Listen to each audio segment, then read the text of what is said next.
Hi hello नमस्कार. आज मी घेतल्या आहेत रव्याच्या पापड्या करायला.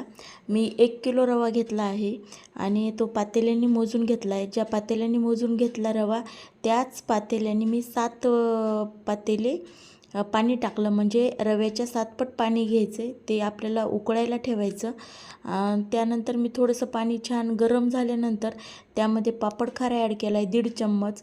माझ्याकडे 1 किलो रव्याचं माप आहे तर मी त्याच्यानुसार 1.5 किलो चम्मच पापड खार टाकला. त्यामध्ये चवीनुसार मीठ पण ॲड केलं. यामध्ये नाही दाखवलं पण नंतर मी थोडेसे जिरे पण ॲड केले होते, कारण जिरेने पण खूप छान चव येते आणि जिरे टाकतच असतो आपण.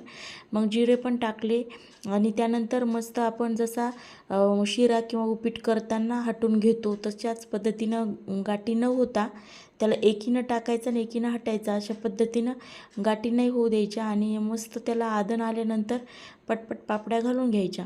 गरम गरम मिश्रण आहे तोपर्यंतच पापड्या घालायच्या असतात. अशा पद्धतीच्या पापड्या झाल्या बरं का, इतक्या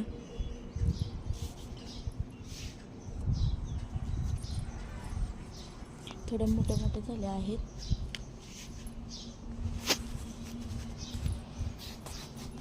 आणि हे बघा माझ्या खूप सुंदर पापड्या झाल्यात, तुम्ही तर पाहिल्याच. आणि त्यानंतर मी ना 4ला पलटायला आले.